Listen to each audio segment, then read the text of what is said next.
જોતાં જ મોઢામાં પાણી આવી જાય એવી ટેસ્ટી મીઠાઈ બનીને રેડી થઈ ગઈ છે। તો તમને એવું જ લાગે છે ને કે આ બજારની નારિયેળની મીઠાઈ છે, પણ ના, આ સાબુદાણાની મીઠાઈ છે। તો આપણે સાબુદાણાની બરફી, હેલો ફ્રેન્ડ્સ, આજે હું શેર કરીશ તમારી સાથે સાબુદાણાની બરફી બનાવવાની રેસીપી, યા મીઠાઈ પણ કહી શકો છો। તો કોઈ પણ વ્રત કે ઉપવાસ કરતા હોય એમાં ખાઈ શકાય છે। તો અહીં આગળ આપણે સાબુદાણા એક બાઉલ લઈ લીધા છે। હવે આપણે એક કકડામાં એડ કરી દઈશું અને એને સરસ લૂસી લઈશું આ રીતે, જેથી વ્હાઈટ તેની પર પાવડર જેવું હોય કાં તો કચરો હોય એ બધો નીકળી જાય। એટલે આપણે સરસ એને લૂસી લેવાના છે આ રીતે। હવે સરસ લૂસી લીધા છે। હવે રોસ્ટ કરી લઈશું આપણે। તો અહીંયા મોટા વાસણમાં આપણે સાબુદાણા લઈ લઈશું। હવે ધીમા તાપે સરસ રોસ્ટ કરી લઈશું આપણે, જેથી સરસ એનો પાવડર તૈયાર થશે। એ રીતના આપણે રોસ્ટ કરવાના છે, તો પીસવામાં આસાની રહેશે આપણને। તો આ સમયે આપણે ગેસને ધીરો રાખીને રોસ્ટ કરવાનું, નહીં તો આપણા સાબુદાણા બળી જશે અને મીઠાઈમાં સ્વાદ સહેજે નહીં આવે।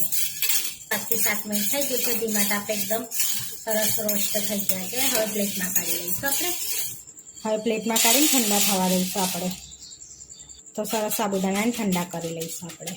હવે એક પેનમાં થોડુંક પાણી લઈ લઈશું। તો આપણા સાબુદાણા ઠંડા થાય છે ત્યાં સુધી આપણે દૂધને સરસ ઉકાળી લઈશું।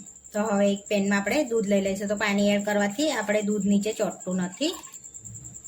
તો અહીંયા આગળ આપણે 2 વાડકી જેટલું દૂધ લીધું છે। તો આ દૂધને આપણે જ્યાં સુધી ઠીક થાય ને ત્યાં સુધી ઉકાળીશું આપણે। તો થોડુંક ઠીક કરી લેવાનું છે દૂધને આપણે। તો સરસ આપણે દૂધ ઉકળે છે, જોઈ શકો છો। તો હવે ધીમા તાપે એને 10-1 મિનિટ જેવું ઉકળવા દઈશું આપણે દૂધને। હવે દૂધની અંદર આપણે 2 ચમચી જેવો મિલ્ક પાવડર એડ કરવાનો છે। તમારી પાસે ના હોય તો સ્કીપ કરી દેવાનો। અહીંયા આગળ આપણે મિક્સ કરી લઈશું। ના હોય તો સ્કીપ કરી લેવાનો, હોય તો એડ કરી દેવાનો, એટલે ટેસ્ટ બહુ જ સરસ આવશે। તો તમને એવું લાગશે કે સાબુદાણા નહીં પણ મીઠાઈ જ ખાઉં છું, કંઈક નવી જ મીઠાઈ ખાઉં છું એવું લાગશે। તો આપણે તો થોડુંક ઠીક થવા દેવાનું, દૂધને 1 વાડકી જેવું કરી લેવાનું ઉકાળીને આપણે। તો આપણે સરસ એવું ઠીક દૂધ થઈ ગયું છે। હવે આપણે સાબુદાણાને પીસી લઈશું। તો આપણા સાબુદાણા સરસ એવા ઠંડા થઈ ગયા છે। હવે આપણે પીસી લઈશું, મિક્સરના બાઉલમાં એડ કરી દઈશું સાબુદાણાને। તો આપણે સરસ એવો પાવડર તૈયાર કરી લઈશું પીસીને। તો હવે આપણે ચેક કરી લઈશું। તો સરસ આપણે પાવડર તૈયાર કરી લીધો છે આ રીતનો એકદમ ઝીણો। હવે આપણે ચારી લઈશું પહેલાં એને। તો એક પ્લેટમાં આ રીતની ચાયણી લઈ લઈશું, એની અંદર આપણે ચારી લઈશું એને લોટને આ રીતે, જેથી વધારાનું આવું હોય ને એ નીકળી જાય। તો આપણે સરસ એવું ચારી લીધું છે। હવે આપણે એને લોટને શેકી લઈશું। હવે એક કઢાઈમાં 2 ટેબલ સ્પૂન આપણે ઘી લઈ લઈશું। તો 2 મોટી ટેબલ સ્પૂન ઘી લઈ લીધું છે આપણે। અહીંયા ઘી ગરમ થઈ ગયું છે તો આપણે લોટ એડ કરી દઈશું અને એકદમ ધીમા તાપે પહેલાં આપણે રોસ્ટ કરી લઈશું એને। મિક્સ કરી લઈશું હવે અને થોડુંક રોસ્ટ કરી લઈશું। તો આ સમયે ગેસ ધીરો રાખવાનો છે આપણે। તો સરસ 2 થી 3 મિનિટ રોસ્ટ કરી લઈશું। પહેલાં તો એને રોસ્ટ કરેલા જ છે સાબુદાણાને, એટલે આ ઘીમાં થોડાક આપણે એ કરી લેવાના છે। હવે આની અંદર આપણે બદામનો ભૂક્કો એડ કરી દેવાનો છે। તો અહીંયા આગળ 1/4 કપ બદામ લઈ લીધી હતી, એને સરસ પીસી લીધી છે, તેને બી મિક્સ કરી દઈશું। એને પણ આપણે કોપરાનું છીણ એડ કરીશું। તો અહીંયા આગળ આપણી જોડે કાચલી હતી, એને છીની લીધી હતી, એનું એડ કરી દઈશું અને ફરી આપણે એને શેકી લઈશું આ રીતે। આપણે દૂધ એડ કરવાનું છે અંદર। તો આપણે જે દૂધ ઠીક કર્યું હતું ને એ એડ કરી દઈશું અંદર અને મિક્સ કરી લઈશું આ રીતે। બધું દૂધ એબ્ઝોર્બ કરી।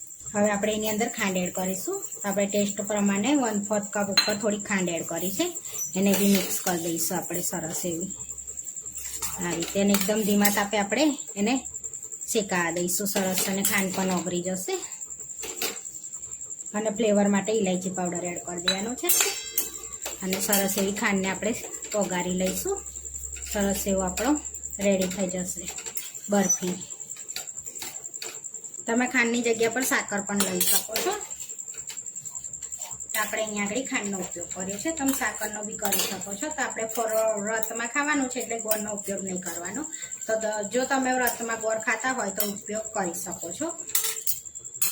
તો આપણે સરસ ખાંડ બી ઓગળી ગઈ છે અને સરસ ઘી પણ છૂટું પડી ગયું છે, જોઈ શકો છો એમાં।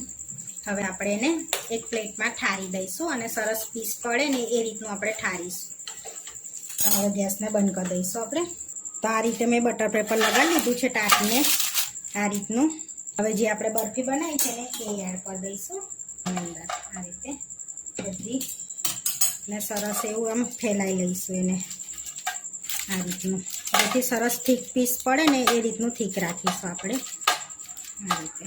તે ફેલાઈ લીધો છે, પછી વાડકીથી આ રીતે પ્રેસ કરી લેવાનો છે ઉપરથી આ રીતે. ઉપર થોડીક બદામની કતરણ ને પિસ્તાની કતરણ એડ કરીશું આપણે આ રીતની.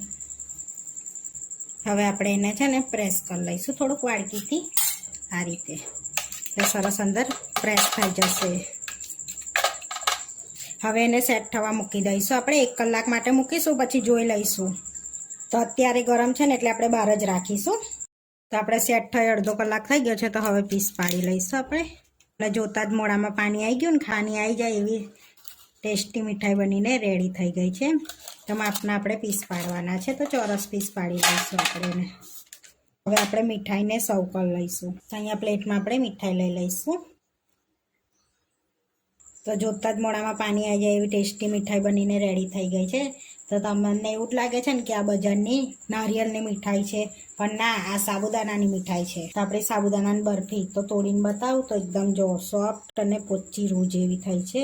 સોફ્ટ અને પોચી સરસ એવી આપણી સાબુદાણાની બરફી બનીને રેડી થઈ ગઈ છે. આવા વિડીયો જોવા માટે મારી ચેનલને સબસ્ક્રાઈબ કરો, લાઇક કરો અને શેર કરો, અને તમે જરૂરથી ટ્રાય કરો. ફરી મળીશું ને આ વિડીયોમાં કોમેન્ટ કરીને જરૂરથી જણાવજો કે તમને અમારી રેસીપી કેવી લાગી.